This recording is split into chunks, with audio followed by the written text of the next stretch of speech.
takedown. Federal authorities rounded up 13 gang members or associates in a series of raids targeting one of the most violent, dominant street gangs in. Can you believe that in a prestigious American hospital, a massive serial killing ring hides beneath white coats?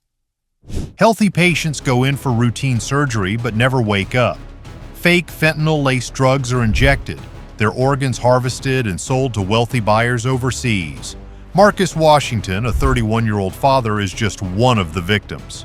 Fentanyl, now a weapon of mass destruction, is the perfect tool for this crime. How many doctors stayed silent? Is your hospital hiding something like this? Watch this shocking investigation. Like, share, comment, and subscribe, plus turn on notifications to stay informed. This is a critical alert that demands immediate attention. Criminals have transformed the sacred trust placed in our healthcare system into a lucrative operation fueled by human suffering. Counterfeit drugs, particularly the dangerously potent fentanyl, are not only causing deaths, but also laying the foundation for even more sinister criminal activities. Following the historic executive order signed on December 15, 2025, fentanyl and its key ingredients have been officially designated as weapons of mass destruction, as they are being intentionally exploited to fuel some of the most callous conspiracies imaginable.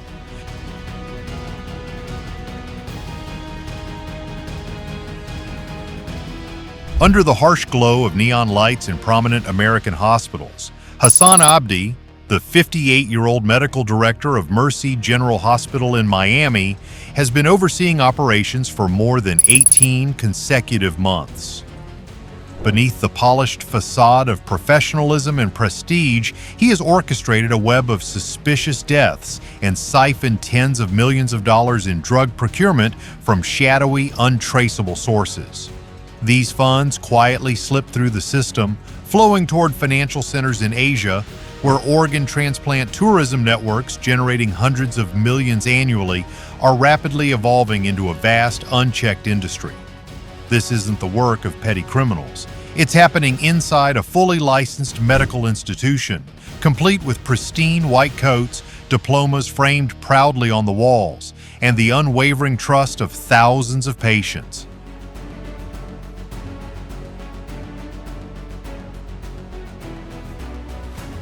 The hospital rooms sink into an eerie stillness.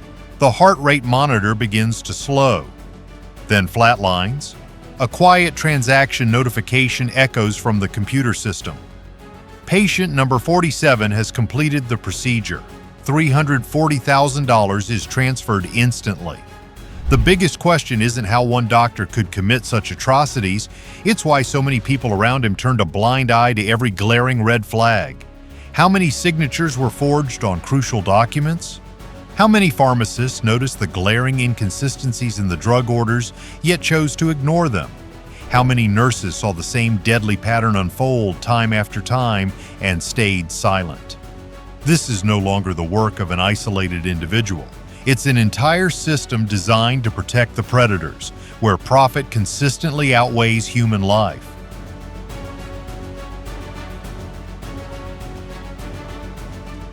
In March of 2024, Maria Chen, the 47-year-old head of the pharmacy department at Mercy General, began noticing unsettling discrepancies in the drug inventory. Night after night, she painstakingly ran the simplest calculations, only to uncover glaring, impossible mismatches. On March 15th, she issued an official internal memo alerting leadership to the massive shortages in pharmaceutical stock. Just 3 days later, Dr. Abdi summoned her to his private office, where he made a straightforward, no-nonsense offer: $85,000 for an early retirement in exchange for signing a watertight non-disclosure agreement. Maria Chen refused without hesitation. On April 2nd, she walked straight into the FBI field office in Tampa, ready to expose the entire operation.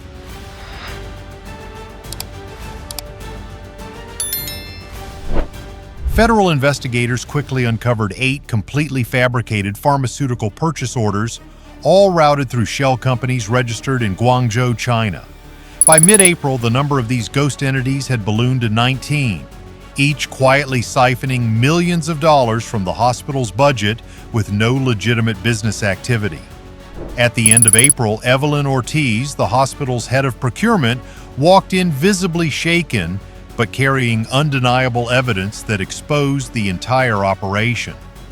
While the national average for a hospital of Mercy General's size typically records between 8 and 12 organ donations per year, the hospital had reported 48 in 2023 alone.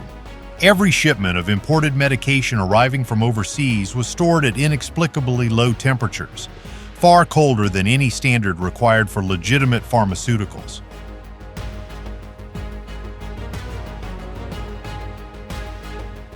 Forensic lab tests revealed a chilling truth. The labels on the vials bore the names of major pharmaceutical companies like Johnson & Johnson and Pfizer, but inside, the contents were only about 30% pure. Fentanyl had been mixed with industrial chemicals that caused excruciating burning tissue damage upon contact. In just 3 days, 22 patients died after receiving injections from these tainted batches. Death certificates listed vague causes such as severe sepsis or sudden cardiac events, meticulously crafted cover stories designed to evade suspicion. But the horror didn't end with the 47 confirmed deaths already documented. Investigators traced the evidence further and uncovered an additional 89 high-risk cases that had been intentionally routed to the department under Dr. Abdi's direct control.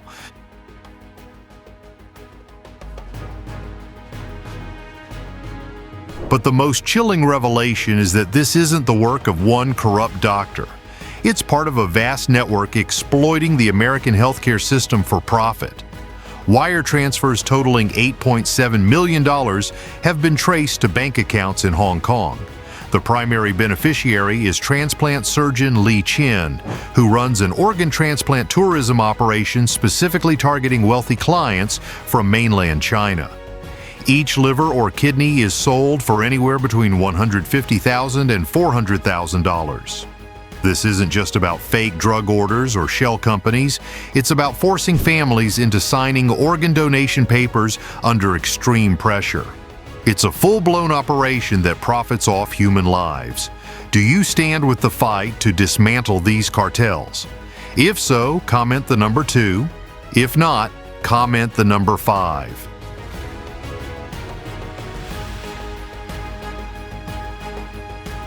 Marcus Washington, 31 years old, was a construction worker and father of 2 young children. On July 12, 2023, he checked into Mercy General Hospital for a routine hernia repair surgery. Before being put under anesthesia, he kissed his wife Tanya and reassured her he'd see her again in about an hour. The sedative from lot number 2847 was injected into his IV. Almost instantly, a chilling, icy cold sensation spread through his body. Within moments, a catastrophic reaction occurred. Multi-organ failure set in rapidly, and he was pronounced dead just hours later. That same night, his organs were harvested and recorded as voluntary donations. Within 12 hours, they were secretly transported out of the country.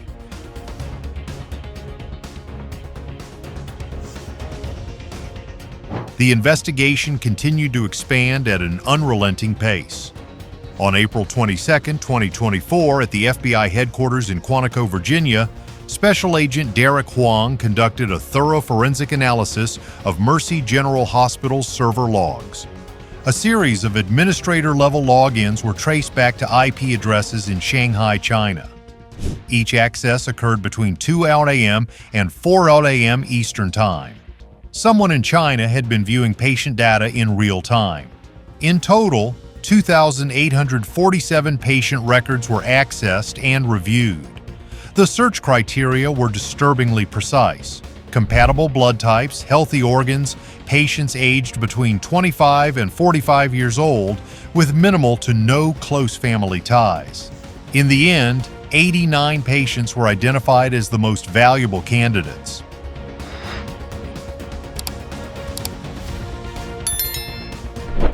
On April 29th, the DEA's forensic laboratory in Miami conducted a mass spectrometry analysis on the seized vials of medication.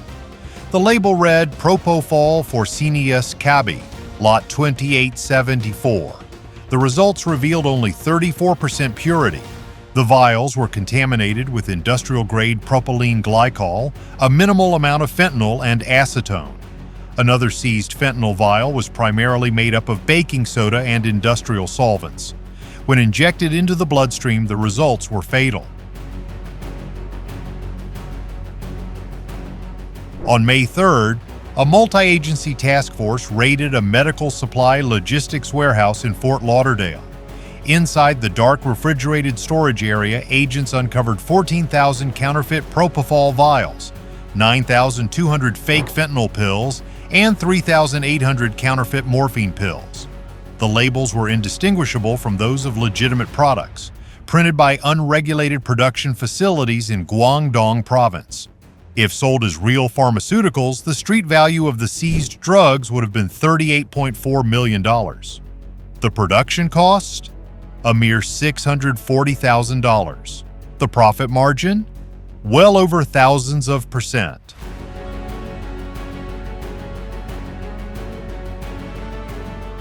Marcus Washington, 31, checked into Mercy General Hospital on July 12, 2023 for a routine hernia repair. The surgery was scheduled for 4:15 p.m. The anesthetic was administered at 4:18 p.m. and at 4:23 p.m. cardiac arrest occurred. Despite all efforts, he was pronounced dead at 4:52 p.m. Dr. Abdi informed Tanya that Marcus had suffered a catastrophic allergic reaction. In shock, Tanya signed the organ donation consent form at 5:47 p.m. By 6:22 p.m., his liver, kidneys, and heart had been removed.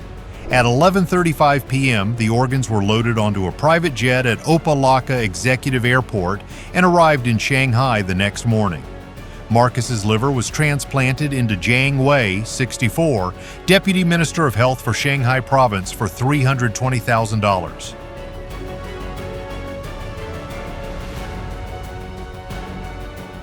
The money trail pointed straight to Golden Harvest Medical Group in Hong Kong, where Chen serves as CEO.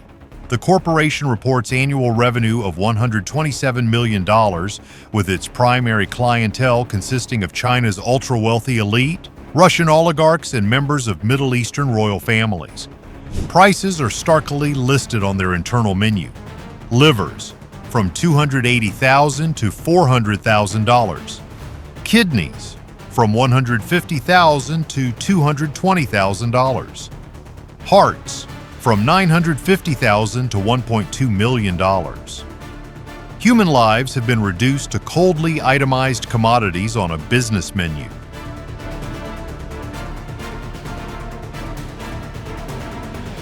Thomas Kessler, 55, a pharmaceutical sales representative in Chicago, was arrested on May 16th. Recovered emails revealed that starting in March 2023, he knew a batch of propofol had changed color, but still ordered it to be shipped, knowing hospitals rarely checked it thoroughly. On May 20th, the White Coat operation was officially launched. 14 targets across South Florida were raided simultaneously at 5:17 a.m. Dr. Hassan Abdi was arrested at his multi-million-dollar beachfront villa. He calmly inquired only about his attorney, offering no resistance or attempt to flee.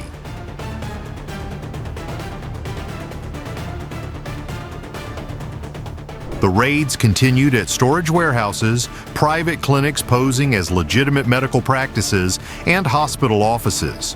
Fake diplomas and forged credentials were uncovered. An Excel spreadsheet meticulously documented each patient, including drug batch numbers, time of death, organ quality, and final sale price. Marcus Washington was listed with a net profit of $279,500. A safe was found containing fresh photographs of harvested organs, a notebook detailing every transaction, and a USB drive holding a complete set of encrypted evidence.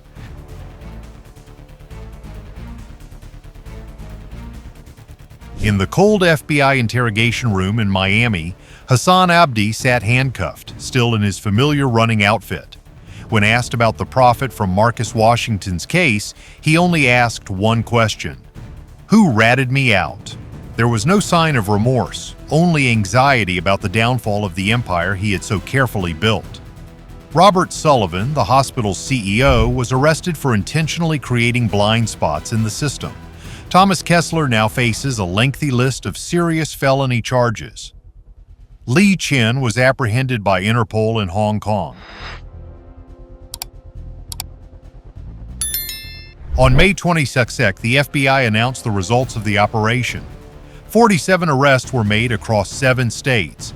89 confirmed deaths were linked to counterfeit drugs. 89 human organs had been harvested and sold overseas. Tens of millions of dollars in criminal assets were seized. However, the true scale of the operation was likely much larger. Tanya Washington, Marcus's wife, stood before the Senate Health Committee.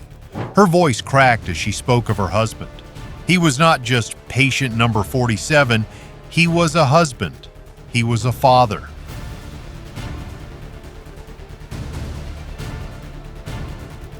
Congress swiftly passed the Marcus Washington Health Accountability Act with near unanimous support. The new law mandates strict oversight of the pharmaceutical supply chain, random independent testing, a minimum 72-hour waiting period for non-emergency organ donations, enhanced protections for whistleblowers, and harsher penalties for U.S. citizens who receive illegally harvested organs from abroad. The act was signed into law on June 15.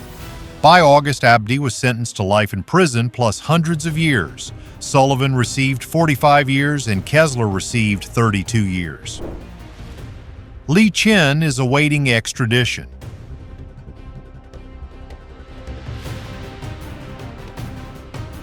Jiang Wei remains free, shielded by diplomatic immunity. He lives with the liver of an American construction worker. But the story isn't over. Maria Chen dared to speak up, saving countless lives and proving that one voice can dismantle a criminal system. Don't let silence continue to claim innocent lives. Ask the tough questions of the hospitals you trust. Demand full transparency. Remember Marcus Washington, David Reynolds, Sophia Martinez, and others. They weren't just numbers. They were people with families and dreams. Silence took them. Our voices can stop it forever. Honor them with action today.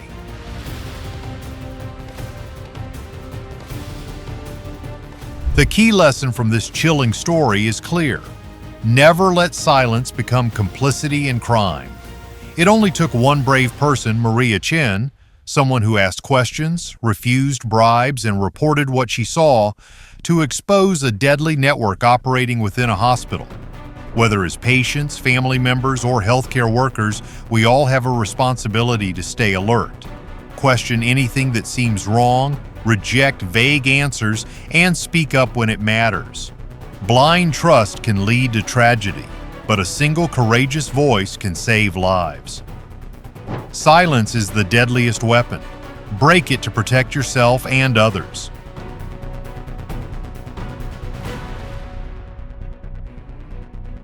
The dark truth behind hospital walls. Lives stolen by greed, counterfeit drugs, and silence.